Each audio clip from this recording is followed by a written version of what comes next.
Biotechnology है ये जो टॉपिक हम डिस्कस करने जा रहे हैं, ठीक है। अब हम देखते हैं कि जी इस सिलेबस के अंदर जो एमडी कैड का सिलेबस है उसमें कौन कौन से टॉपिक हम कवर करेंगे।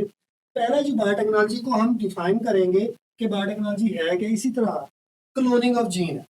अब क्लोनिंग ऑफ जीन जो है बेसिकली कॉपीज प्रोड्यूस करना का प्रोसेस का नाम है, और इसके दो मेथड, रिकम्बिनेंट डीएनए टेक्नोलॉजी है, पीसीआर। इसी तरह हम ये देखेंगे कि जब क्लोनिंग कर लेते हैं तो उसके बाद इसको यूज कहाँ पे किया जाता है।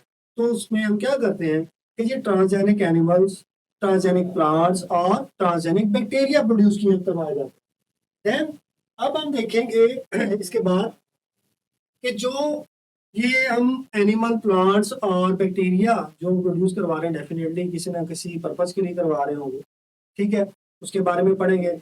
फिर हम देखेंगे कि बायोलॉजी को ह्यूमन के लिए या ह्यूमन बॉडी के अंदर कहाँ पे यूज किया जाए, तो उसके लिए हम ह्यूमन जीन ट्रांसफर के बारे में पढ़ेंगे और बायोलॉजी एंड हेल्थ केयर में पढ़ेंगे, ठीक है जी। अब ये देखेंगे कि जो बायोटेक्नोलॉजी है उसको हम किस तरह से हेल्थ केयर के अंदर यूज कर रहे हैं, कौन कौन सी जो डिजीजेज हैं उनके लिए यूज किया जा रहा है। देन हम ये देखेंगे कि जी डायग्नोसिस के बायोटेक्नोलॉजी को हम डिजीज की डायग्नोसिस में कहाँ कहाँ पे यूज करें। इसी तरह अब हम आगे देखेंगे कि बायोटेक्नोलॉजी को यूज करते हुए या बायोलॉजी को यूज करते हुए हमने कौन कौन सी प्रोडक्ट्स बनाई हैं, कौन कौन सी डिजीजेस का ट्रीटमेंट किया है या उनका इलाज हमने किया, ठीक है। और इलाज किस तरीके से किया है उसको हम कहते हैं जीन थेरापी। अब जीन थेरापी जो है वो ह्यूमन के लिए है, ठीक है। तो ये छोटा सा जो है वो आउटले है जो आपके सिलेबस को डिफाइन करता है। अब हम वन बाय वन जो है वो उनको डिस्कस करते हैं। पहला जो है हमारे पास जो है वो बायोटेक्नोलॉजी।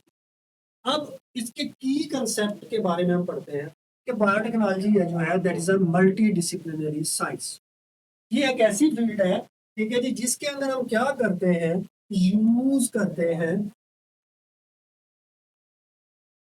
लिविंग ऑर्गेनिज्म को,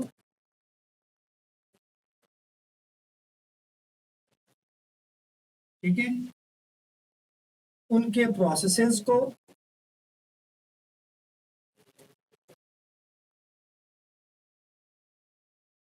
ठीक है जी, उनके सेल्स को, उनके मॉलिक्यूल्स को,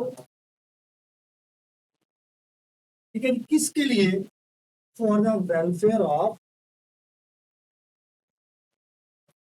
ह्यूमन बीइंग। अच्छा बेटा जी, आप लोगों ने एक चीज याद रखनी है कि दुनिया के अंदर जितनी भी रिसर्च हो रही है वो सारी की सारी किसके लिए है, इंसान की भलाई के, ठीक है। तो इसी तरह हम बायोलॉजी को यूज कर रहे हैं ऐसी प्रोडक्ट्स बनाने के लिए, ऐसी जो है वो डायग्नोसिस टेक्निक को डेवलप करने के लिए जिनका फायदा अल्टीमेटली किसको होगा, ह्यूमन बीइंग। अब एम क्या है, अगर हम इसका एम देखते हैं तो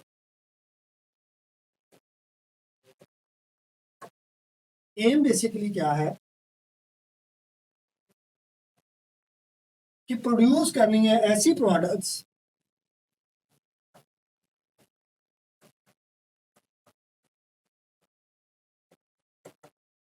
जो अल्टीमेटली फायदा किसको देती है, ह्यूमन को, ठीक है, क्योंकि हम यूज कर सकते हैं।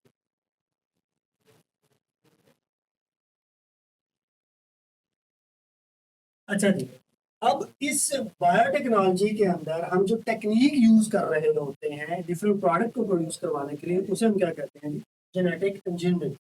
अब जेनेटिक इंजीनियरिंग है क्या कि हम डीएनए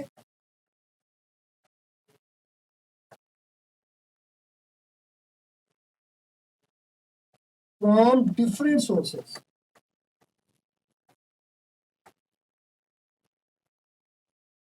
उनको कंबाइन करते हैं तो हमारे पास एक डीएनए प्रोड्यूस होता है जिसे हम कहते हैं। अब इस रिकम्बिनेंट डीएनए के बारे में हम डिटेल में पढ़ें, ठीक है जी। तो जेनेटिक इंजीनियरिंग जो है ये एक सब ब्रांच है जिसका काम क्या है कि जी डिफरेंट ऑर्गेनिज्म का डीएनए जो है या उनका जो जेनेटिक मटेरियल है बेसिकली उसको मैनिपुलेट किया जाता है किसके लिए, for the welfare of human being. Clear. अब हम आगे देखते हैं कि जीन क्लोनिंग किस तरह से होती है, ठीक है, और क्यों करते हैं। अब जीन क्लोनिंग है क्या? That is production of multiple copies of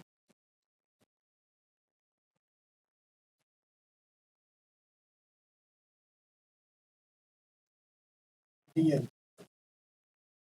ठीक है। अब ये जो हम प्रोडक्शन कर रहे होते हैं मल्टीपल कॉपीज डीएनए की, ये हमारी बॉडी के अंदर भी होता है, हम एग्जैक्टली उसी प्रोसेस को यूज करते हैं, लेकिन होता क्या है कि हम उसको बॉडी से बाहर कर रहे होते हैं। मीन की एक आर्टिफिशियल मेथड है जिसके अंदर हम मल्टीपल कॉपीज डीएनए की प्रोड्यूस कर रहे होते हैं। उसकी रीजन क्या है कि हम ऐसा क्यों करते हैं? कि हम इसको यूज कर सकें डिफरेंट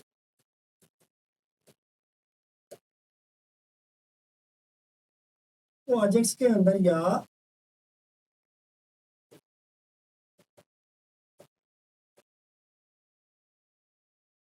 हम इसको यूज कर सकें प्रोडक्शन ऑफ यूजफुल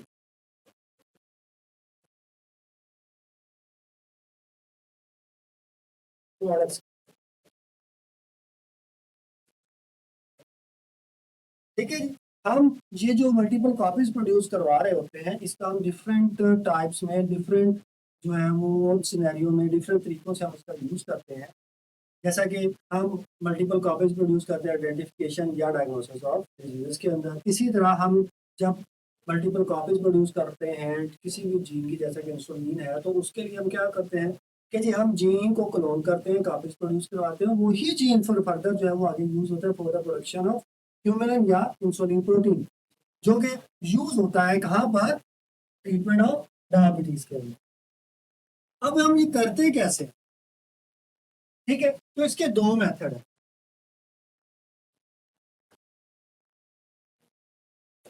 एक तो हम क्या करेंगे, रिकम्बिनेंट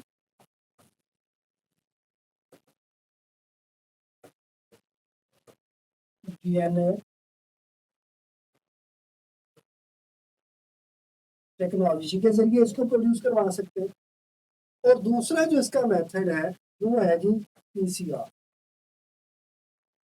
पॉलीमरेज चेन रिएक्शन।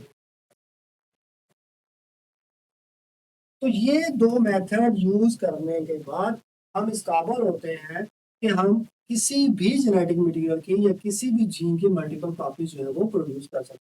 अब रिकम्बिनेंट डीएनए टेक्नोलॉजी के अंदर हम लिविंग सिस्टम को यूज कर रहे होते हैं, जैसे कि बैक्टीरिया को, प्लांट्स को, यीस्ट को यूज कर रहे होते हैं। उस सेल के अंदर, उस ऑर्गेनिज्म के अंदर ये मल्टीपल कॉपीज प्रोड्यूस होती हैं, फिर हम उसको वहां से आइसोलेट करते हैं। और पीसीआर जो है, पॉलीमरेज चेन रिएक्शन जो है, ये बेसिकली एक मशीन के अंदर होता है, ठीक है जी, जिसे हम थर्मल साइक्लर का नाम देते हैं, ठीक है। अब ये थर्मल साइक्लर जो है ये वही सारा कुछ यूज कर रहा होता है जो कि एक सेल यूज करता है, लेकिन होता क्या है कि ये एक मशीन के अंदर परफॉर्म हो रहा होता है और ये एक रोबस्ट मैकेनिज्म है जिसकी वजह से एक ही प्रोसेस के अंदर या एक शॉर्ट टाइम ड्यूरेशन के अंदर मिलियंस ऑफ कॉपीज जो है वो एक फ्रेगमेंट की प्रोड्यूस हो जाए। क्लियर है। अच्छा जी, अब हम आगे देखते हैं कि जी रिकम्बिनेंट डीएनए टेक्नोलॉजी जो है, जो कि पहला तरीका है जिसके अंदर हम मल्टीपल कॉपीज प्रोड्यूस करवाते हैं, ठीक है, वो है क्या। अब रिकम्बिनेंट डीएनए टेक्नोलॉजी या आरडीटी बेसिकली है क्या, एक टेक्निक है टू प्रोड्यूस रिकम्बिनेंट डीएनए।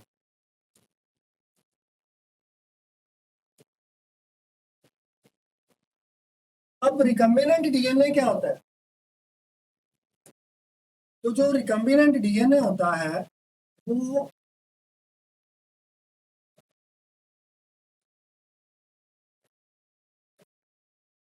कब बनता है और कैसे बनता है, हम इसको डिफाइन किस तरह से करेंगे कि जी रिकम्बिनेंट डीएनए जो है it's DNA produce bye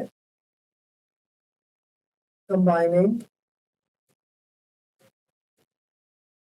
DNA from two different sources. अब डिफरेंट सोर्सेस का क्या मतलब कि डिफरेंट स्पीशीज डिफरेंट ऑर्गेनिज्म का डीएनए होता है जिनको हम आपस में कंबाइन करते हैं और जो रिजल्टेंट प्रोडक्ट बनती है उसे हम क्या कहते हैं, रिकम्बिनेंट डीएनए। रिजल्टेंट प्रोडक्ट क्या बनती है, रिकम्बिनेंट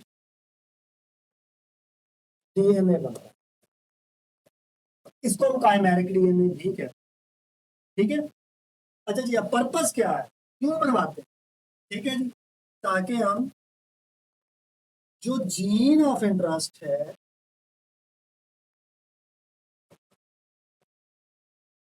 इसको हम यूज कर सके। अब यूज कैसे होता है कि या तो हम उसकी मल्टीपल कॉपीज प्रोड्यूस कर लें या फिर उससे कोई प्रोडक्ट। तो हमारा पर्पस होता है रिकम्बिनेंट डीएनए टेक्नोलॉजी के अंदर कि जो जीन ऑफ इंटरेस्ट है उसको हम इन दो पर्पस के लिए यूज करते हैं कि उसकी मल्टीपल कॉपीज प्रोड्यूस करवा लें या फिर हम उसकी से प्रोडक्ट बनवा सकें। अब हम देखते हैं कि जी स्टेप्स कौन कौन से हैं रिकम्बिनेंट डीएनए टेक्नोलॉजी के अंदर रिकम्बिनेंट डीएनए को बनाने के। अब सबसे पहला जीन ऑफ इंटरेस्ट है। डेफिनेटली जब तक हमें यही पता नहीं होगा कि हम कौन सी चीज बनवाना चाहते हैं, किसकी कॉपी करवाना चाहते हैं, तो तब तक ये प्रोसेस स्टार्ट नहीं हो सकता। तो जीन ऑफ इंटरेस्ट क्या है कि वो जीन जिसकी हम या तो कॉपीज प्रोड्यूस करना चाहते हैं या जिसकी हम प्रोडक्ट लेना चाहते हैं। अब कॉपीज बनाने के लिए उसमें एग्जांपल है जैसा कि आप हेपेटाइटिस, ठीक है जी, हेपेटाइटिस बी, हेपेटाइटिस सी, ठीक है। इनको जब आप आइडेंटिफाई करना चाहते हैं तो हम क्या करते हैं, मल्टीपल कॉपीज प्रोड्यूस करवाते हैं, लेकिन वो डेफिनेटली कहाँ पे होता है, पीसीआर मशीन के जरिए। मैं यहाँ पे एक एग्जांपल दूँ। इसी तरह प्रोडक्ट बनवाने के लिए हम क्या करते हैं, जैसा कि इंसुलिन जीन है, इसी तरह ह्यूमन ग्रोथ हार्मोन है, ठीक है, इनको प्रोड्यूस करवाने। अब आते हैं कि जीन ऑफ इंटरेस्ट जो है इसको भी आइसोलेट करने के मल्टीपल है कि हम इसको पीसीआर के जरिए भी आइसोलेट कर सकते हैं, ठीक है, इसको हम रिस्ट्रिक्शन एंजाइम के जरिए भी प्रोड्यूस कर सकते हैं और इसको हम मैसेंजर आरएनए के जरिए भी बना सकते हैं। अच्छा जी, फिर अब ये जो जीन हमने आइसोलेट किया है किसी भी मेथड से, उसको हम क्या करते हैं, वेक्टर के अंदर लाइगेट करते हैं, ठीक है। तो जब जीन प्लस वेक्टर आपस में जुड़ जाते हैं तो उसको हम क्या कहते हैं, रिकम्बिनेंट डीएनए। तो इस प्रोसेस के अंदर जो पहली सक्सेस होती है, जो पहली प्रोडक्ट होती है, वो क्या होती है, रिकम्बिनेंट डीएनए बनाना, जो कि बहुत ही लेबोरियस और टफ वर्क है, ठीक है। तो अगर आप रियल लाइफ ये प्रोड्यूस करना चाहते हैं तो उसके लिए हमें ये वेक्टर, ये एंजाइम्स, जीन ऑफ इंटरेस्ट, ये सब कुछ चाहिए होगा और फिर उसके बाद हम इस काबिल होते हैं कि हम रिकम्बिनेंट डीएनए बना। अब रिकम्बिनेंट डीएनए के अंदर बेसिकली दो डिफरेंट टाइप के डीएनए जो है वो कंबाइन हो चुके हैं, जैसा कि एक वेक्टर है और एक क्या है, जीन ऑफ इंटरेस्ट, जैसा कि इंसुलिन। अब वेक्टर कहाँ से आता है, वो किसी बैक्टीरिया का हो सकता है, किसी फंगस का हो सकता है, ठीक है। तो हमने दो डिफरेंट क्या किया, डीएनए को आपस में कंबाइन किया। नेक्स्ट जो प्रोसेस है, जो स्टेप है, वो क्या है, ट्रांसफॉर्मेशन। कि आपने इस रिकम्बिनेंट डीएनए को बना लिया लेकिन हम इसकी कॉपीज प्रोड्यूस नहीं कर सकते, हम इसकी प्रोडक्ट नहीं बना सकते। तो इसके लिए हमें कोई ना कोई होस्ट सेल चाहिए जहां पर जाकर ये मल्टीप्लाई कर सके, जहां पर जाकर ये क्या करे, अपनी प्रोडक्ट बना सके। तो जो ट्रांसफॉर्मेशन है होस्ट सेल की, वो नेक्स्ट स्टेप है, ठीक है। अब हम इसमें क्या करते हैं कि जो डिलीवर करवाते हैं इसको, रिकम्बिनेंट डीएनए को होस्ट सेल में,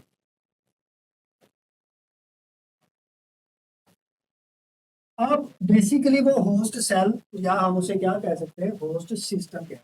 जैसा कि कोई बैक्टीरिया हो गया, प्लांट हो गया, इकोलाई, ठीक है, ये बैक्टीरिया है, कोई प्लांट है जैसा कि अरेबिडोप्सिस है, कॉटन है, मेज है, इसके अंदर हम उनके सेल्स के अंदर इसको एंटर करा।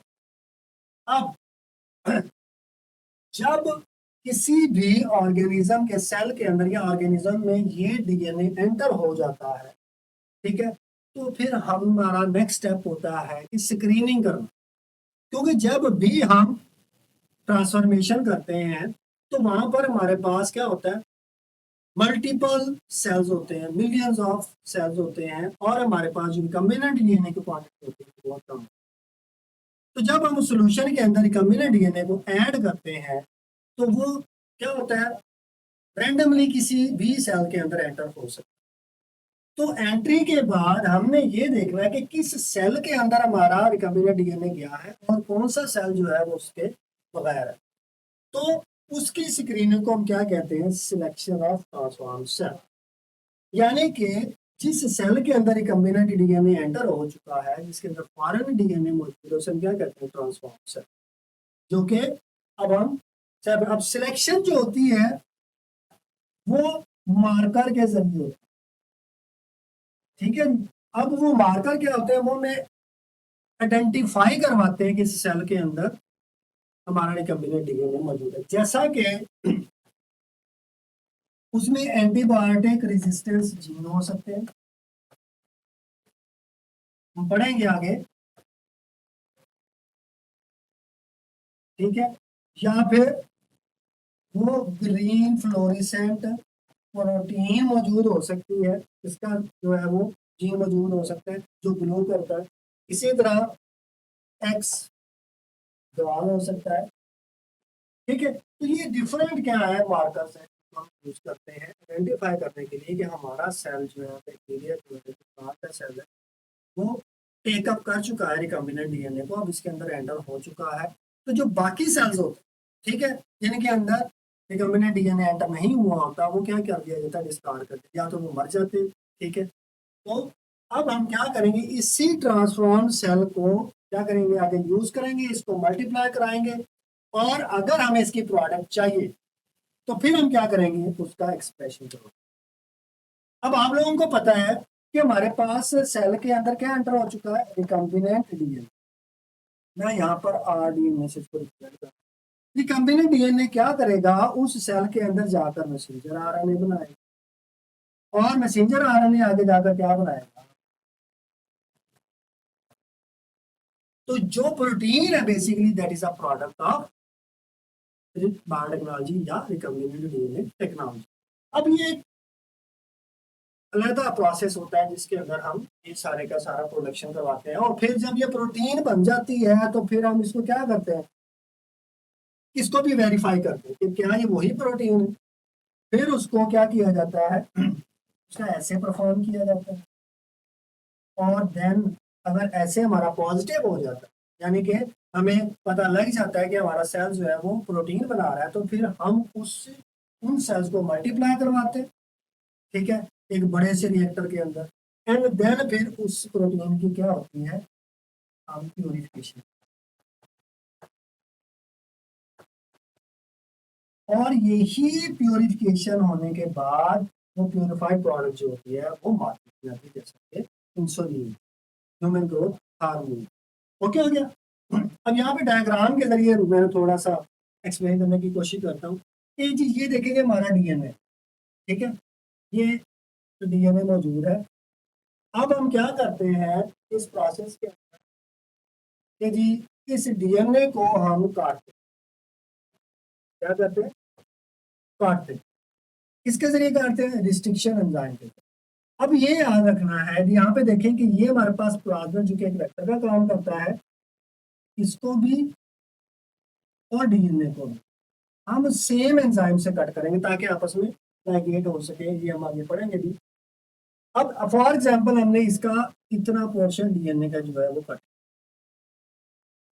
इन दोनों को, इस वेक्टर को और इस पोर्शन ऑफ डीएनए को आपस में क्या किया जाता है, जोड़ा जाता है, और जो प्रोडक्ट बनती है उसे हम क्या कहते हैं, recombinant DNA. Recombinant DNA then enter किसमें होता है, होस्ट सेल, जैसा कि बैक्टीरिया है, तो इसे हम क्या कहते हैं, ट्रांसफॉर्मेशन।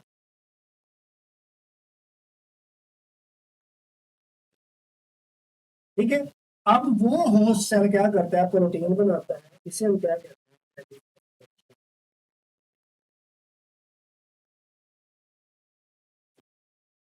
क्लियर है। तो ये एक छोटा सा जो है वो डायग्रामेटिक आउटले है या ग्राफिकल रिप्रेजेंटेशन है हमारे रिकम्बिनेंट डीएनए टेक्नोलॉजी। अब हम आगे देखते हैं कि जी रिकम्बिनेंट डीएनए के अंदर जीन ऑफ इंटरेस्ट, जैसे मैंने आपको पहले बताया कि कितने मेथड है इसको आइसोलेट। पहला जो मेथड है वो हम किसके लिए यूज करते हैं, किसके जरिए करते हैं, तो हम पीसीआर के जरिए भी जीन ऑफ इंटरेस्ट को जो है वो आइसोलेट कर सकते हैं। इसके जरिए पॉलीमरेज चेन रिएक्शन। ये तब होगा जब आपको उस जीन के उस फ्रेगमेंट ऑफ डीएनए के सीक्वेंस ऑफ न्यूक्लियोटाइड का पता, नाउन सीक्वेंस होगा, फिर आप उसको पीसीआर के जरिए ले पाएंगे। दूसरा जो मेथड है वो है रिस्ट्रिक्शन एंजाइम के जरिए। यहाँ पे भी आपको क्या होगा, उस सीक्वेंस का पता होना चाहिए। तीसरा जो मेथड है वो किसके जरिए है, वो हम देखते हैं कि जी मैसेंजर आरएनए से हम किसी भी जीन को बना सकते हैं। यानी कि मैसेंजर आरएनए किसमें कन्वर्ट होता है, डीएनए के अंदर। और आप लोगों को पता होगा कि आरएनए का डीएनए में कन्वर्ट होना क्या कहलाता है, ट्रांसक्रिप्शन। ठीक है जी।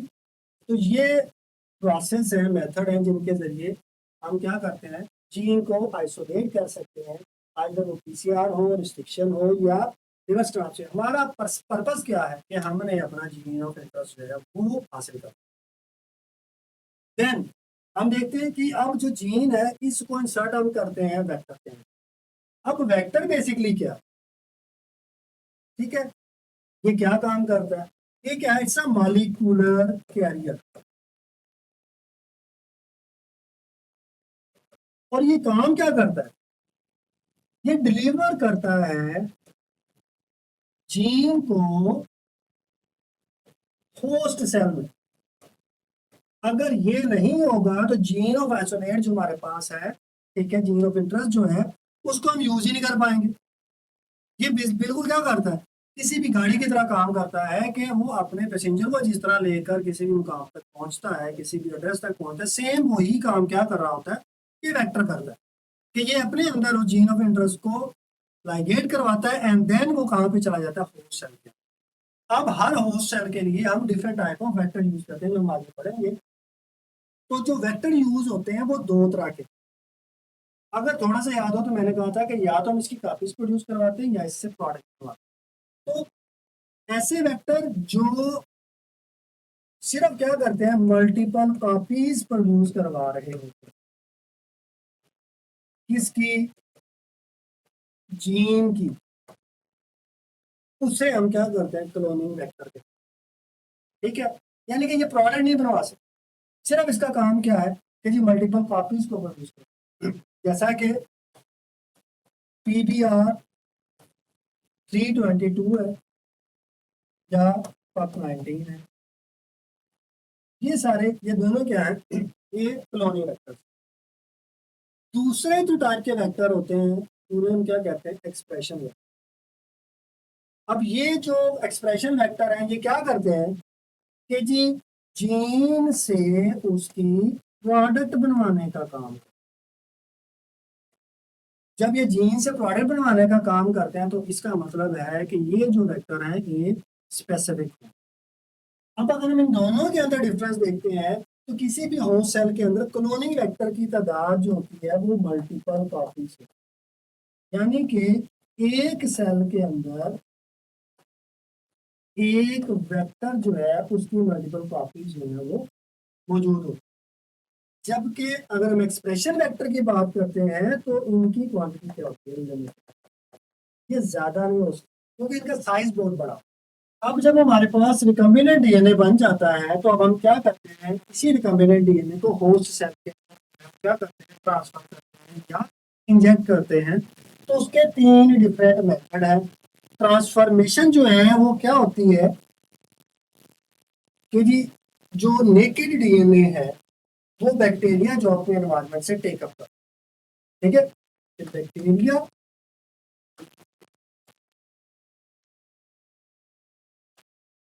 Take up naked DNA from environment,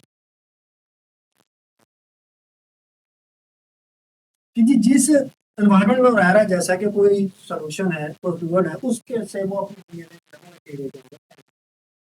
अब ट्रांसफेक्शन जो है ये क्या होती है कि बैक्टीरिया ट्रांसफर, बैक्टीरिया से डीएनए जो है वो किसी वायरस के जरिए दूसरे बैक्टीरिया के अंदर जाता है, ठीक है, that is a transfer of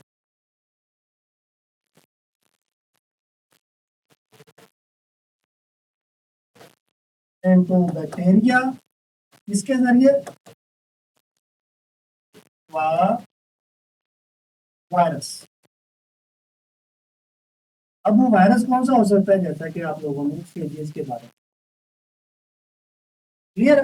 तीसरा जो मेथड है इंट्रोडक्शन का वो क्या है, ट्रांसडक्शन। अब ट्रांसडक्शन क्या होती है, इसमें ट्रांसफर होता है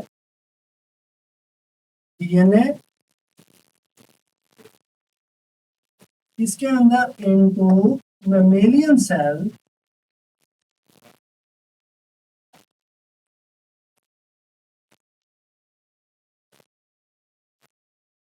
ठीक है जी, किसका यूज करते हुए, नॉन वायरल मेथड को।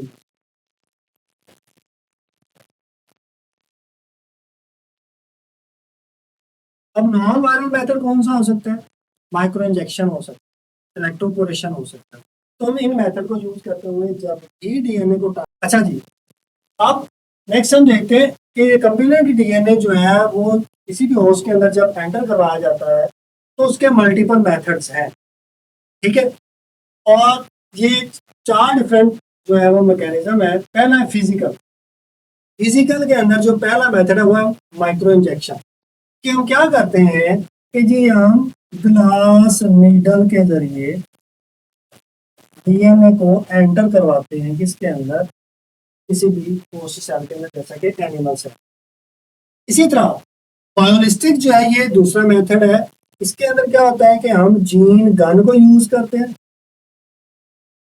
और जो हमारा जीन ऑफ इंटरेस्ट होता है, ठीक है, वो अटैच होता है या कोटेड होता है किसके ऊपर, माइक्रोस्कोपिक गोल्ड या टंगस्टन पार्टिकल। तो इनको हम बुलेट की तरह यूज करते हैं। तीसरा मेथड जो है वो इलेक्ट्रोपोरेशन है, कि हम इलेक्ट्रिक करंट देते हैं और होस्ट सेल्स के अंदर क्या होता है, स्मॉल पोर प्रोड्यूस हो जाते हैं। तो इस मेथड के जरिए हम किसी भी सेल के अंदर जो है वो डीएनए को एंटर करवा सकते हैं। सेकेंड मेथड जो है वो हमारे पास है केमिकल। अब इसमें पहली जो हमारे पास एग्जांपल है वो कैल्शियम फॉस्फेट को ट्रांसफॉर्मेशन है, ठीक है, इसको हम यूज करते हैं कहाँ पर, सिर्फ मेमेलियन सेल्स के अंदर। और सेकेंड है लाइपोफेक्शन, जो कि मेमेलियन सेल के अंदर यूज होता है। इसके अंदर हम क्या करते हैं कि जी लाइपोसोम्स उनको यूज करते हैं for the transfer of DNA. तीसरा मेथड है डेक्स्ट्रॉन मेथड, जो है ये भी मेमेलियन सेल के अंदर यूज होता है, ठीक है, ह्यूमन सेल्स है, उनको जब भी ट्रांसफर करना है तो उसके लिए हम केमिकल मेथड जो है वो ये 3 स्पेसिफिक यूज करते हैं। अब बायोलॉजिकल या वेक्टर मेथड के अंदर जो आता है उसमें पहली एग्जांपल हमारे पास है वायरल ट्रांसडक्शन। अब वायरल ट्रांसडक्शन के अंदर क्या होता है कि हम वायरस को यूज कर रहे होते हैं, तो वो वायरस क्या करता है कि जी डीएनए को ट्रांसफर करवाता है कहाँ पर, उस सेल के लिए, जैसे कि हमने पढ़ा था कि जी बैक्टीरियोफेज में वो ट्रांसफर। एग्रोबैक्टीरियम मीडिएट ट्रांसफॉर्मेशन के अंदर हम क्या करते हैं कि हम एग्रोबैक्टीरियम एक बैक्टीरिया यूज करते हैं, उस बैक्टीरिया का एक प्लाज्मिड होता है जिसे हम क्या कहते हैं,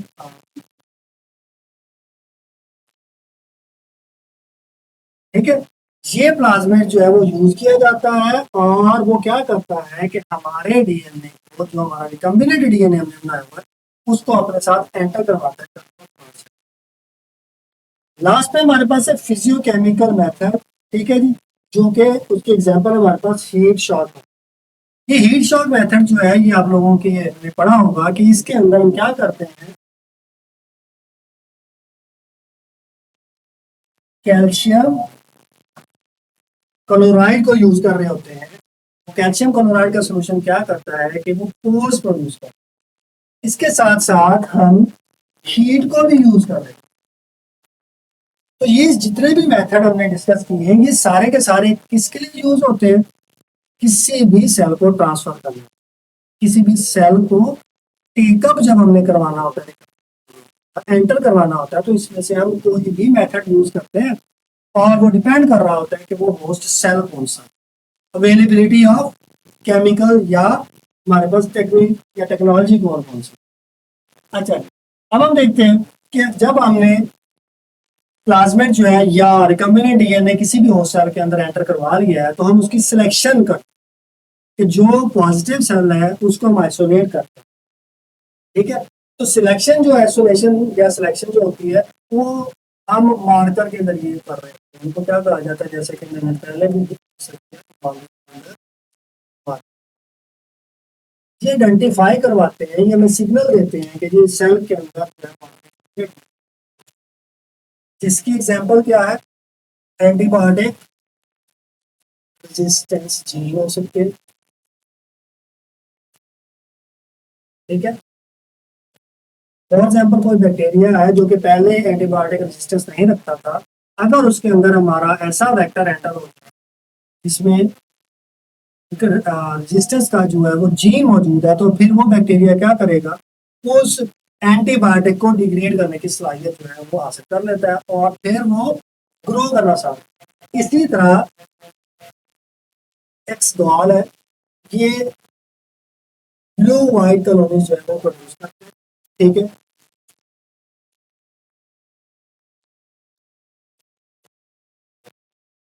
अगर जीन इंसर्ट हो गया है तो वो व्हाइट कॉलोनीज प्रोड्यूस करेगा, अगर नहीं है तो फिर वो ब्लू प्रोड्यूस करेगा। थर्ड मेथड जो है वो हमारे पास क्या है, ग्रीन फ्लोरेसेंट प्रोटीन। तो जब भी हमारा जो रिकम्बिनेंट डीएनए वो सेल के अंदर जाता है, प्लांट सेल के अंदर जाता है, तो वो हमें ग्रीन फ्लोरेसेंस देना स्टार्ट करता है, जिससे हमें ये पता लग जाता है कि जो हमारा सेल जो है वो ट्रांसफॉर्म हो। अब यहाँ पे एग्जांपल देखते हैं कि जी हमने जो प्लाज्मिड यूज किया है, ठीक है, यहाँ पे देखें तो यहाँ पे आपको मिलेगा कि इस वेक्टर के अंदर ये हमारा जीन ऑफ इंटरेस्ट है, ये हमने लाइगेट कर दिया है। अब यहाँ पर देखते हैं तो ये एक जीन मौजूद है जो किसका है, एंटीबायोटिक रेजिस्टेंस जीन। अब अगर हम ये प्लाज्मिड्स बैक्टीरिया के अंदर एंटर करवा देते हैं तो बैक्टीरिया ट्रांसफॉर्म हो जाएगा, और जब हम इस बैक्टीरिया को ऐसे मीडियम के अंदर ग्रो करेंगे जिसमें एंटीबायोटिक मौजूद है, तो यहाँ पर सिर्फ वही बैक्टीरिया सर्वाइव कर सकता है जिसके अंदर रेजिस्टेंस है, ठीक है। जैसे मैंने आपको पहले भी बताया था कि हमारे पास मल्टीपल जो है वो बैक्टीरिया होते हैं, सेल्स होते हैं, लेकिन उनमें से सर्वाइव वही करता है जिसके अंदर ये प्लाज्मिड मौजूद हो, ठीक है। नेक्स्ट जो है, हम हमारे सेल के अंदर जब ये प्लाज्मिड एंटर हो जाता है तो नेक्स्ट स्टेप हमारे पास क्या आता है, एक्सप्रेशन ऑफ रिकम्बिनेंट जीन। अब एक्सप्रेशन जो है वो रिकम्बिनेंट जीन का हमने पढ़ा था कि जी दो तरह से हो सकता है कि या तो वो कॉपीज प्रोड्यूस करवाए या फिर प्रोटीन सिंथेसिस करवाए। यहाँ पर हम जो है वो प्रोटीन सिंथेसिस को देख रहे हैं। अब होस्ट सेल जो है, ठीक है, वो कौन सा हो सकता है, वो बैक्टीरिया भी हो सकता है, वो यीस्ट भी हो सकता है, प्लांट सेल भी हो सकता है, वो एनिमल सेल भी हो सकता है, डिपेंडिंग अपॉन वेक्टर, क्लियर है। फिर अब वहां पर उस सेल के अंदर जाकर क्या होता है कि वो वेक्टर जो है वो अपना काम करना स्टार्ट करता है, वहां पर क्या होती है, प्रोडक्शन होती है प्रोटीन की। अब प्रोटीन की जो प्रोडक्शन होती है वो हमने पढ़ा है कि जी उस पूरे प्रोसेस को हम क्या कहते हैं, डीएनए हमने इंसर्ट करवाया, उससे मैसेंजर आरएनए बनेगा और फिर उससे क्या बनेगी, प्रोटीन की। इस पूरे प्रोसेस को हम क्या कहते हैं, या जीन एक्सप्रेशन। तो ये सारे का सारा प्रोसेस जो है वो हो रहा होता है किसी भी एक्सप्रेशन सिस्टम या एक्सप्रेशन सेल के। अच्छा जी, फिर जब प्रोटीन बन जाती है तो हम उसको क्या करते हैं, आइसोलेशन करते हैं, उसकी प्यूरिफिकेशन करते हैं ताकि हम उसको यूज कर सकें अपने पर्पस के लिए, जैसा कि for the treatment of diseases. तो क्या हो गया, अब हम नेक्स्ट देखते हैं कि रिस्ट्रिक्शन और लाइगेजेस एंजाइम, जैसा कि हमने थोड़ा सा पहले पढ़ा कि हम डीएनए को काटने के लिए जो एंजाइम यूज कर रहे होते हैं उसे क्या कहते हैं, रिस्ट्रिक्शन एंजाइम्स। अब रिस्ट्रिक्शन एंजाइम को बेसिकली क्या कहा जाता है, अगर हम इसको बायोलॉजिकल टर्म में देखते हैं तो मॉलिक्यूलर सीजर का नाम है। अब इसकी हम थोड़ी सी हिस्ट्री देखते हैं तो वर्नर और मैथ्यू ने 1960s के अंदर ये चीज देखी कि जो बैक्टीरियाज हैं उनके अंदर जब वायरस अटैक करता है, बैक्टीरियोफेज अटैक करता है, तो उनका डीएनए जो है वो डिग्रेड हो जाता है, और वो डिग्रेडेशन कैसी होती है, एंजाइमेटिक। फिर 1970s के अंदर हैमिल्टन ने, थॉमस ने और एंड ने क्या किया कि जी फर्स्ट एंजाइम जो है वो आइसोलेट,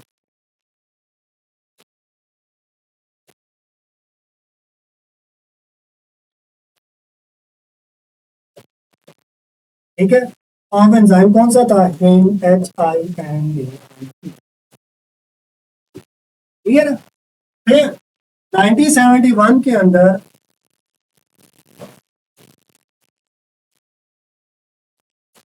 डैनियल नेथन ने क्या किया, इन एंजाइम को यूज किया जेनेटिक इंजीनियरिंग।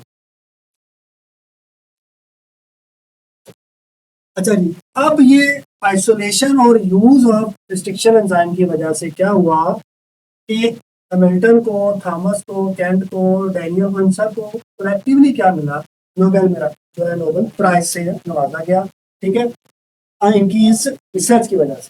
अब हम आते हैं कि ये जो रिस्ट्रिक्शन एंजाइम है ये किस तरह के होते हैं। तो बेसिकली ये दो तरह के होते हैं, एंडो और एक्सो न्यूक्लियस। ठीक है, न्यूक्लियस के बारे में आप लोगों ने पढ़ा है, कैसे एंजाइम जो न्यूक्लिक एसिड को डिग्रेड करने के लिए।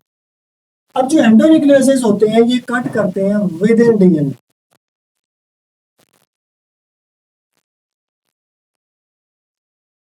ठीक है। और जो एक्सो न्यूक्लियसेस होते हैं ये टर्मिनल से कट करते हैं।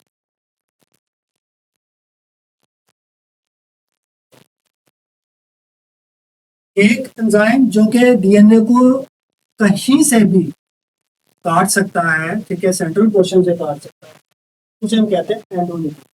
और ऐसा एंजाइम जो टर्मिनल या डीएनए के सिरे से उसको काटना शुरू कर देता है उसे हम कहते हैं एक्सोन्यूक्लियस। अब आते हैं कि हमारे सिलेबस के अंदर क्या है, एंडोन्यूक्लियसेस है और इनकी टाइप्स क्या है। तो बेसिकली इसकी चार टाइप्स हैं, टाइप 1, 2, 3, 4। अब इनमें से जो वाइडली यूज हो रहा है वो क्या है, टाइप 2 है।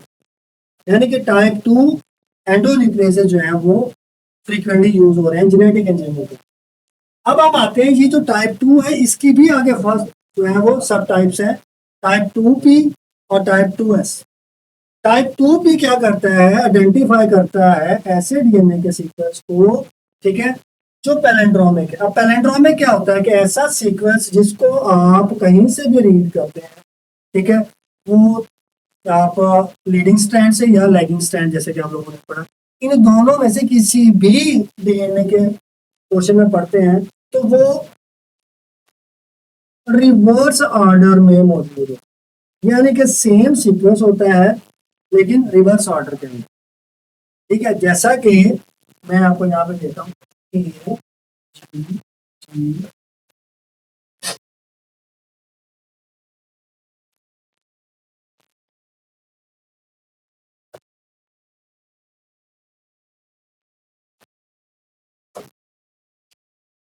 CCP।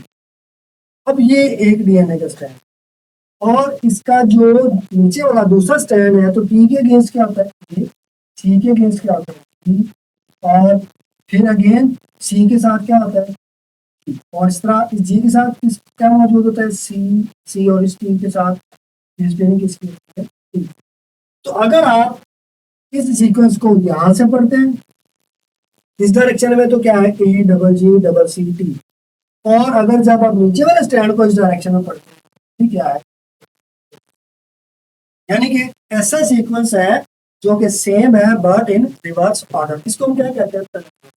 तो टाइप 2 क्या करता है, ऐसे सीक्वेंस को डिटेक्ट, और जो टाइप 2s है वो एसिमेट्रिक या नॉन पैलिंड्रोमिक सीक्वेंस को डिटेक्ट करता है और उसको वहां से काट।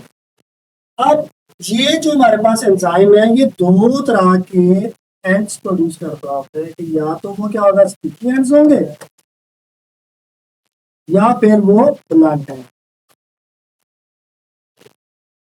ठीक है, अब ब्लंट एंड जो है वो ऐसा डीएनए होता है जहां पर दोनों जो स्ट्रैंड्स होते हैं ठीक है वो बिल्कुल सीधे कटे होते हैं, वहां पर ओवरहैंग नहीं होता। ठीक है, यानी कि अगर हम इसको यहाँ से सीधा काटते हैं तो फिर ये वाला पोर्शन और ये वाला पोर्शन जो है उनके जो लेंथ है दोनों स्ट्रैंड की वो सेम है, तो वो क्या प्रोड्यूस करेगा, ये। और अगर हम क्या करते हैं कि एंजाइम यूज करते हैं और वो क्या करता है, यहाँ से काटता है और फिर यहाँ से काटता है, तो ये जो पोर्शन सेपरेट होगा। आप यहाँ पे देखें कि इस पोर्शन के अंदर इस डीएनए में क्या होगा, ये वाला हिस्सा, तो यहाँ पर सिंगल स्टैंड ओवरहैंग मौजूद है, इसी तरह इस पोर्शन के अंदर भी सिंगल स्टैंड ओवरहैंग मौजूद है, तो इन एंड्स को हम क्या कहते हैं, स्टिकी एंड। ठीक है, अब नेक्स्ट जो एंजाइम यहाँ पे टेक्नोलॉजी में यूज हो रहा होता है for the production of recombinant DNA, उसे हम कहते हैं डीएनए लाइगेज। अब डीएनए लाइगेज क्या करता है, वो दो डीएनए को आपस में क्या करता है, जोड़ता है, और इसे हम क्या कहते हैं, मॉलिक्यूलर ग्लू का नाम। ठीक है, हमने जब वेक्टर के अंदर जीन को ऐड करना है तो वहां पर एडिशन के लिए मॉलिक्यूलर ग्लू या लाइगेज की जरूरत पड़ती है। अब यहाँ पे इस एनिमेशन के जरिए देखते हैं कि ये देखिए डीएनए है, उसके ऊपर ये एंजाइम जो है वो मूव करता है और अपने उस सीक्वेंस को आइडेंटिफाई कर रहा है, जहां पर उसे वो सीक्वेंस मिलेगा तो उस सीक्वेंस को आइडेंटिफाई कर लेता है, देन उसको वहां पे क्या करता है, कट करता है। ये अब यहाँ पर ये कट करता है। अब सेकेंड हमारे पास एग्जांपल है, यहाँ पे देखें कि ये एंजाइम जो है वो इस ब्रोकन पोर्शन के टर्मिनल को जोड़ रहा है, ये इसके ऊपर एंजाइम आकर अटैच होगा। ठीक है, और रिजल्ट क्या है, वो डीएनए आपस में लाइगेट हो जाता है। अब लाइगेशन के लिए वो क्या करता है, बॉन्ड बनवाता है जिसे हम क्या कहते हैं, फॉस्फोडाइएस्टर बॉन्ड। और आप लोगों को पता है फॉस्फोडाइएस्टर बॉन्ड कहाँ पे मौजूद होता है, न्यूक्लियोटाइड्स के तरफ। क्लियर है। अच्छा जी, अब हम आगे चलते हैं वेक्टर के बारे में पढ़ते हैं कि वेक्टर जो हम यूज कर रहे हैं, बार बार इसका नाम कर ले रहे हैं, वेक्टर है क्या। अब वेक्टर की अगर हम नेचर देखते हैं तो वो बेसिकली होता क्या है, डबल स्ट्रैंडेड सर्कुलर डीएनए।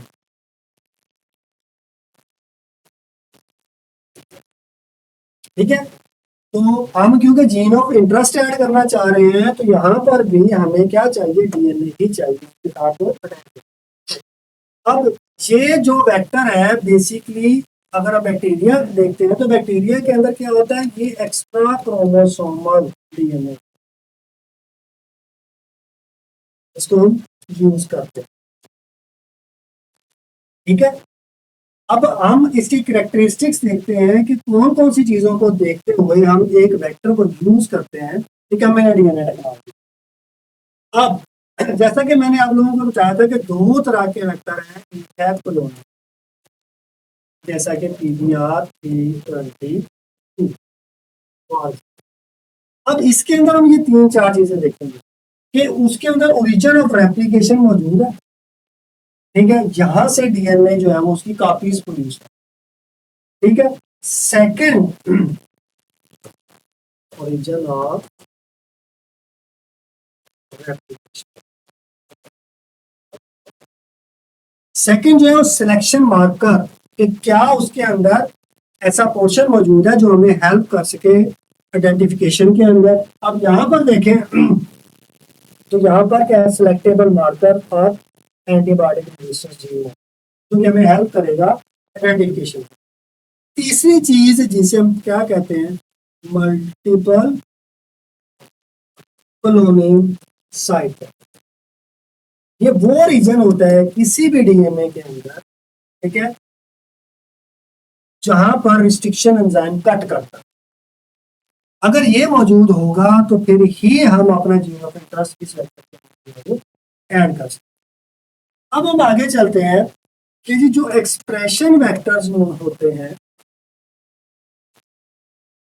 जैसा कि T7 हो गया,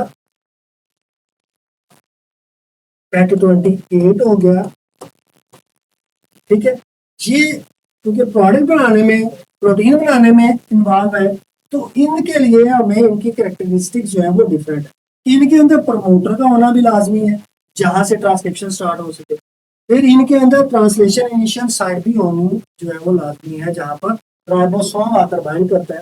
फिर इनके अंदर टर्मिनेशन सीक्वेंस भी होना लाजमी है जहां पर जाकर जो एंजाइम्स हैं ट्रांसक्रिप्शन के, ट्रांसलेशन के, वो सेपरेट होते हैं। इसी तरह इनके अंदर प्योरिफिकेशन टैग्स भी मौजूद होने चाहिए कि जो हमारी प्रोटीन बने उसके एंड के ऊपर कुछ ऐसा पोर्शन मौजूद होना चाहिए कि उसको हम यूज कर सकें प्योरिफिकेशन के लिए। देखिए एक सेल के अंदर तो मल्टीपल प्रोटीन्स बन रही होती है, लेकिन हमें कैसे पता लगेगा कि इसमें से हमारी प्रोटीन कौन सी, ठीक है। तो प्रोटियोमिक्स के अंदर हम क्या करते हैं कि अपनी जो हमने प्रोटीन बनाई होती है, जो डीएनए इंसर्ट किया होता है, उसके राइट लेफ्ट पर हम कुछ जो है वो ऐसे सीक्वेंस ऐड कर देते हैं जिसकी वजह से हमें बाद में प्योरिफिकेशन में आती है, तो उन्हें क्या कहते हैं, प्योरिफिकेशन टैग्स कहते हैं। तो ये कैरेक्टरिस्टिक का होना लाजमी है किसके अंदर, एक्सप्रेशन वेक्टर के अंदर। अब यहाँ से आप लोगों को इस चीज के लिए जो है वो डिफरेंस मालूम हो गया होगा कि नॉर्मली जो क्लोनिंग वेक्टर है वो कैसा होता है और जो एक्सप्रेशन वेक्टर है वो क्या होता है, ठीक है जी। अब हम आगे चलते हैं कि जो सेकेंड मेथड है production of multiple copies of DNA या फ्रेगमेंट ऑफ डीएनए का, वो क्या है, पीसीआर, या हम इसको अगर हम कंप्लीटली बोले तो वो क्या है, पॉलीमरेज चेन रिएक्शन।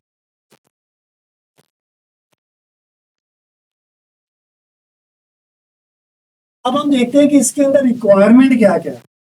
पहला तो हमें कोई ना कोई डीएनए चाहिए जिसको हम कॉपी कर सके, ठीक है, जिसे हम क्या कहते हैं, टेक्निकली।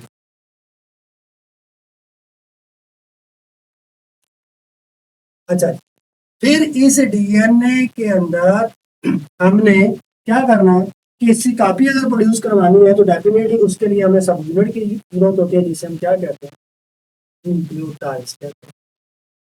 फिर हमें एंजाइम चाहिए होता है जो इन न्यूक्लियोटाइड को आपस में जोड़ता है जिसे हम क्या कहते हैं, पॉलीमरेज। अब यहाँ पर मशीन के अंदर जो पॉलीमरेज यूज हो रहा होता है उसको हम कहते हैं कि टैग पॉलीमरेज। अब ये जो एंजाइम है ये हमने ऐसे बैक्टीरिया से आइसोलेट किया है जो थर्मल एनवायरनमेंट के अंदर बहुत ज्यादा टेम्परेचर पे सर्वाइव कर सकते, ठीक है। और फोर्थ वन जो है वो यहाँ पर हमें क्या चाहिए, कॉपर चाहिए। इसी तरह इस एंजाइम को एक्टिवेट करने के लिए हमें क्या चाहिए, आयन चाहिए, ठीक है। तो ये चीजें जो है वो बेसिक रिक्वायरमेंट है किसी भी पीसीआर। अब डेफिनेटली जो हम यहाँ पर पेरेंटल डीएनए जो यूज कर रहे हैं डेफिनेटली वो एक लॉन्ग स्ट्रैंड होगा, तो उसका हमने कुछ पोर्शन जो है वो क्या करना है, कॉपी करना। फॉर एग्जाम्पल हमारे पास ये डीएनए है, हम इसका जो है वो छोटा सा पोर्शन जो है ये वाला कॉपी करना। तो इस कॉपी करने के लिए हमें कुछ डीएनए के स्ट्रैंड्स चाहिए होते हैं जिसे हम क्या कहते हैं, जो क्या करता है, स्टार्ट करवाता है किस चीज को, रेप्लिकेशन। याद रखना है कि टैग पॉलीमरेज जो है वो कभी भी सिंगल स्ट्रैंडेड डीएनए के अंदर न्यूक्लियोटाइड को ऐड नहीं करता, उसको ग्रोइंग डीएनए स्ट्रैंड चाहिए होता है। डबल स्टैंडर्ड डीएनए चाहिए होता है जिसके आगे वो क्या करेगा, अपने न्यूक्लियोटाइड ऐड करता है। ये हम आगे देखेंगे। अब इसके स्टेप्स के बारे में पढ़ते हैं। तो पहला होता है डीनेचुरेशन। अब ये याद रखना है कि डीनेचुरेशन और डिग्रेडेशन ये दो डिफरेंट टर्म्स हैं। डीनेचुरेशन में क्या होता है कि ये जो दो डीएनए के स्ट्रैंड यहाँ पर हम देख रहे हैं, ये दोनों एक दूसरे से क्या होंगे, सेपरेट। ठीक है। अब मैं आप लोगों को थोड़ा सा यहाँ पर समझाने की कोशिश करता हूँ कि जी ये हमारे पास क्या है, डीएनए, और आप लोगों ने पढ़ा है कि ये डीएनए आपस में हाइड्रोजन बॉन्ड्स के जरिए जुड़ा। ठीक है। अब इन हाइड्रोजन बॉन्ड को अगर हम ब्रेक करते हैं और वो दोनों स्ट्रैंड सेपरेट हो जाते, that is called denaturation. Degradation क्या है, उसके लिए हमें बहुत ज्यादा टेम्परेचर चाहिए, तो वो पूरा जो डीएनए है वो अपने न्यूक्लियोटाइड के अंदर डिवाइड हो जाएगा, वो डिग्रेड हो जाएगा कंप्लीटली, उसको हम यूज नहीं कर सकते। तो इसका मतलब है कि that is separation of DNA strands. ठीक है। कब होती है, हाई टेम्परेचर पे, और टेम्परेचर कितना हमें चाहिए होता है, 9 to 9। सेकेंड स्टेप होता है हमारे पास अनिलिंग का, जहां पर ये प्राइमर जो है वो क्या होता है, अटैच होता है उस सिंगल स्ट्रैंडेड डीएनए के साथ। ठीक है। That is attachment of primer with DNA. अब ये जो अटैचमेंट होती है डेफिनेटली वो किसकी बेस के ऊपर होती है, कंप्लीमेंटैरिटी की बेस पे। ओके हो गया। थर्ड स्टेप जो है वो हमारे पास क्या होता है, पॉलीमराइजेशन, कि जब डीएनए के साथ हमारा प्राइमर अटैच हो सकता है, देन जो पॉलीमरेज है वो क्या करता है, ऐड करता है न्यूक्लियोटाइड को, ताकि डबल स्टैंडर्ड डीएनए प्रोड्यूस हो सके।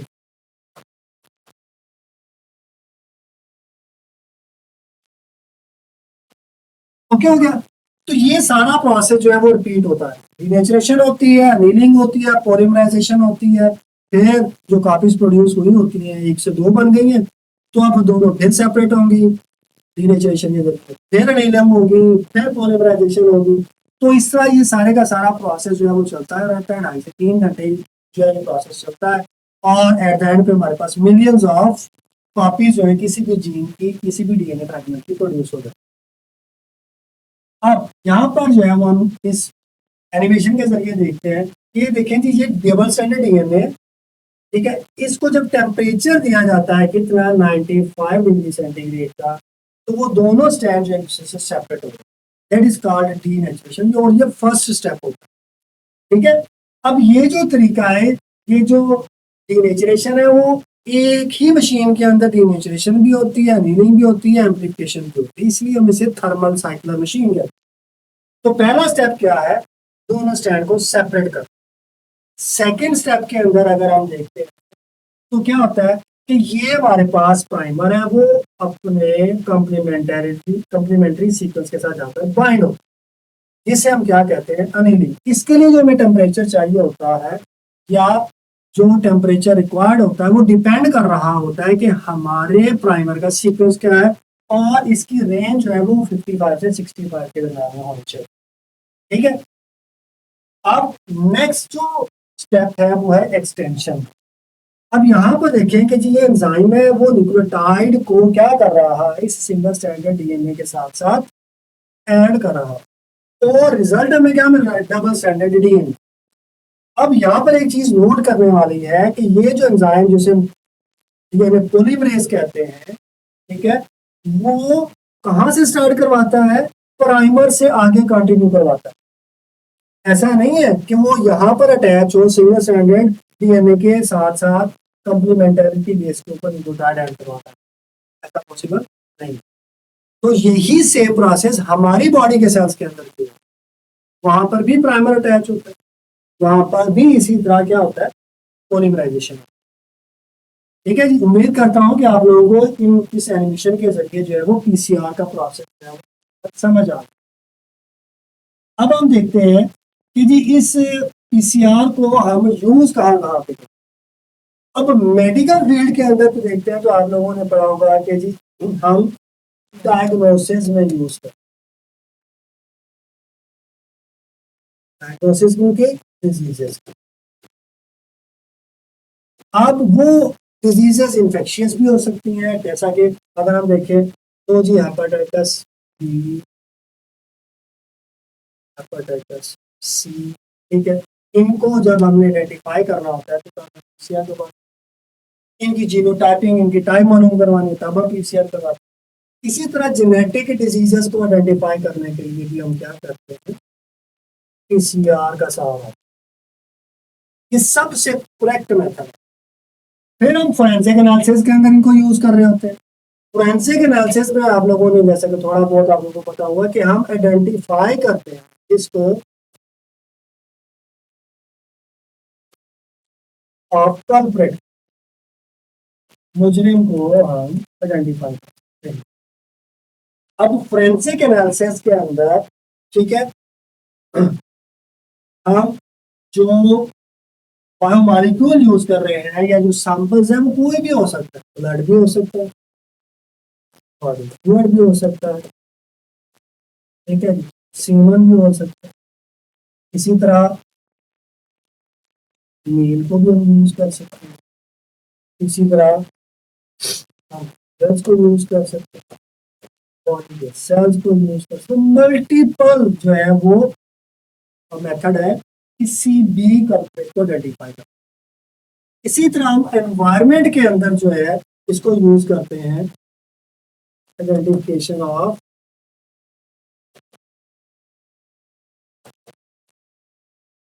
पैथोजन।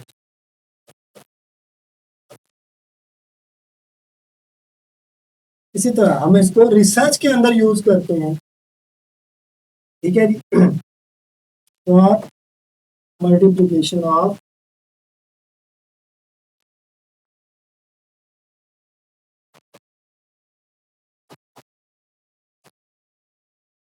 जीन। इसी तरह पैटर्निटी टेस्टिंग के लिए अंदर हम उसको यूज करते हैं कि हम इसे आइडेंटिफाई करवाते हैं पेरेंट्स,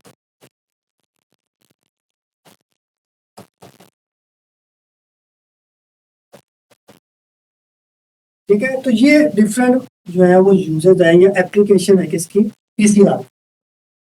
अच्छा जी, ये स्टूडेंट्स अब हम आगे जो है वो देखते हैं कि जो हमने पीसीआर के जरिए जीन आइसोलेट किया, रिकम्बिनेंट डीएनए के जरिए किया, फिर उससे कोई ना कोई बैक्टीरिया जो है, कोई ना कोई ऑर्गेनिज्म जैसा कि प्लांट या ह्यूमन जो है उसको हमने ट्रांसफॉर्म किया, तो इससे हमें प्रोडक्ट क्या मिली है, क्यों करवा रहे हैं। तो सबसे पहले जो है वो हम पढ़ते हैं ट्रांसजेनिक बैक्टीरिया। तो ट्रांसजेनिक बैक्टीरिया क्या होगा, इसके अंदर फॉरेन डीएनए मौजूद होगा, ठीक है, यानी कि ऐसा बैक्टीरिया जिसके अंदर फॉरेन डीएनए मौजूद होगा उसे हम क्या कहते हैं, ट्रांसजेनिक बैक्टीरिया। अब कौन कौन से बैक्टीरिया जो है वो ट्रांसफॉर्म किए गए हैं, क्यों किए गए हैं, कौन कौन सी प्रोडक्ट है। अब जैसे कि इकोलाई, नॉर्मल इकोलाई जो बैक्टीरिया ये हमारी बॉडी के अंदर भी मौजूद है, इसको ट्रांसफॉर्म किया गया है, इसके अंदर इंसुलिन का जीन जो है वो ऐड किया गया है ताकि ये क्या प्रोड्यूस करवाए, ह्यूमिन।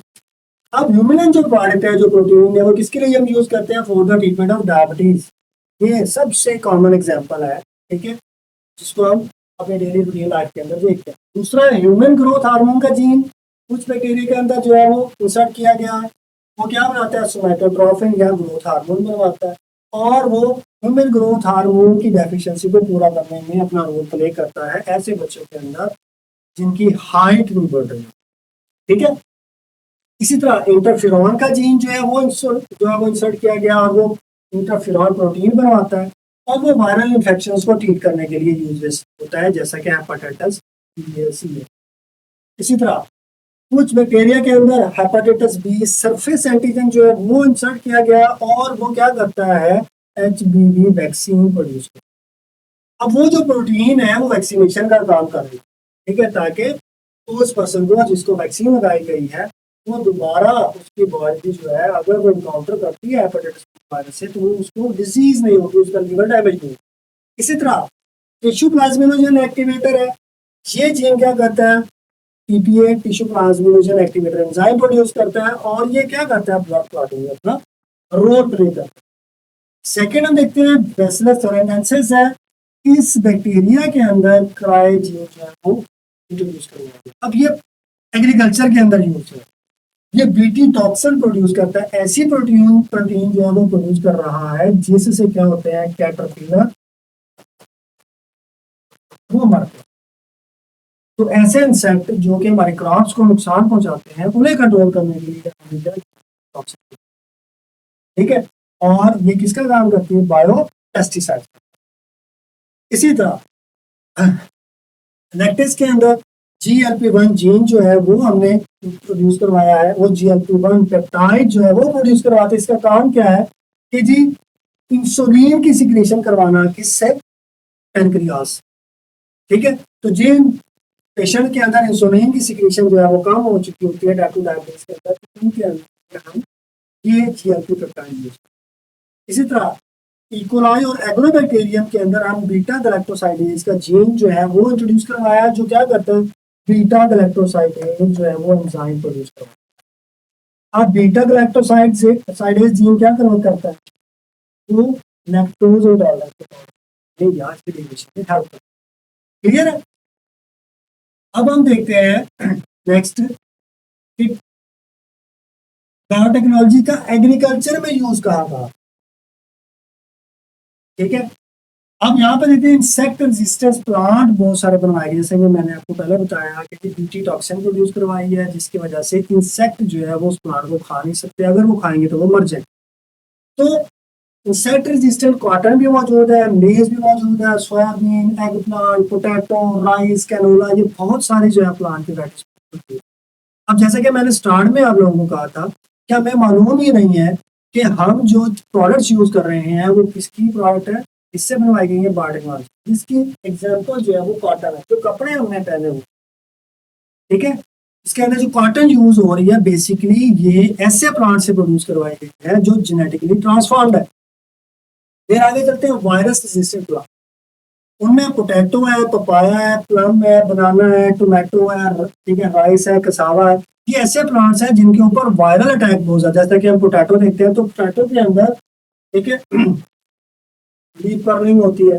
तो पोटैटो वायरसेस, उन वायरसेस को कंट्रोल करने के लिए हमने क्या किया है, वायरस रेजिस्टेंट प्लांट बनाए। इसी तरह हर्बिसाइड रेजिस्टेंट प्लांट बनवाए हैं जो कि सोयाबीन, मेज, कॉटन, कनोला, शुगर बीट, अल्फाल्फा, ये डिफरेंट है।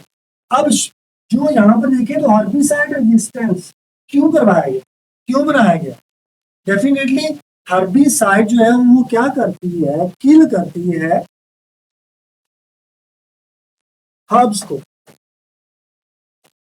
तो क्या होगा कि अगर हमारे पास फील्ड के अंदर क्वार्टर मौजूद है, मेज मौजूद है, तो जब भी हम वहां पर स्प्रे करेंगे तो क्या होगा, ये प्लांट सारे के सारे सर्वाइव कर जाएंगे और जो हर्बिसाइड्स हैं वो क्या, सॉरी जो हर्ब्स हैं वो क्या होंगे, सारे के सारे इलिमिनेट हो जाएंगे, जिससे क्या होगा, यील्ड या प्रोडक्शन बढ़ सकती है उस फील्ड की।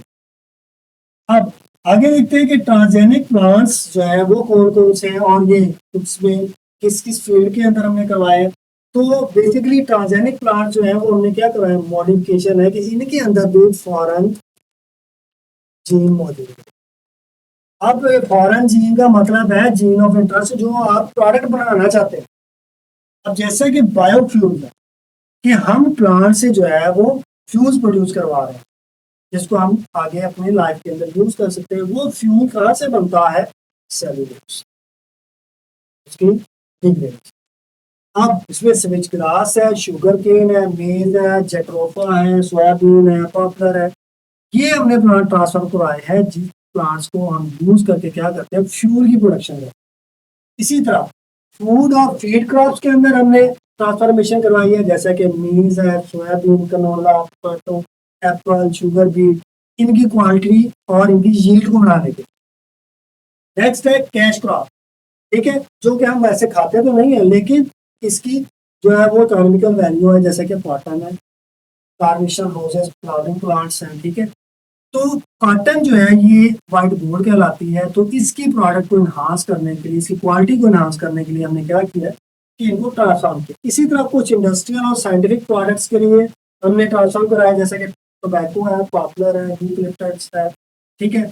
तो ये फॉर एग्जाम्पल अगर मैं बात करूँ टोबैको की, तो टोबैको जो प्लांट है, ठीक है, आपको पता है कि बहुत बड़ी इंडस्ट्री है टोबैको की, सिगरेट इंडस्ट्री है। तो वो जो टोबैको यूज कर रहे होते हैं वो मोस्टली क्या होता है, जेनेटिकली ट्रांसफॉर्म, क्योंकि जो नॉन ट्रांसफॉर्म्ड है उनके ऊपर डिसीजेस का अटैक बहुत ज्यादा, तो उससे प्रोडक्शन कम हो जाती है। इसी तरह मेडिसिनल प्रॉपर्टीज या मेडिसिनल यूजर्स के लिए टोबैको, मेज, राइस, पोटैटो, टोमेटो, ठीक है, इनको ट्रांसफॉर्म किया जाता है। अब मेडिसिनल प्रोडक्ट कौन कौन से मिलते हैं, हमें डिफरेंट प्रोटीन्स चाहिए, जैसे कि हमने ह्यूमन ग्रोथ हार्मोन के बारे में पढ़ा, ठीक है।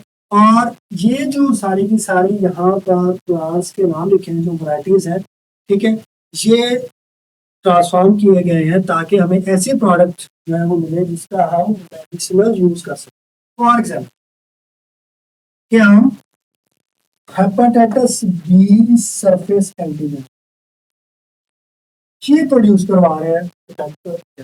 अब पोटैटो के अंदर अगर ये सरफेस एंटीजन मौजूद है तो जो भी पर्सन उस पोटैटो को खाएगा, तो और जैसे कि कुकम्बर है उसके अंदर भी ये प्रोटीन जो है वो प्रोड्यूस करवाई जा रही है, तो वो एडिबल वैक्सीन का काम करता है।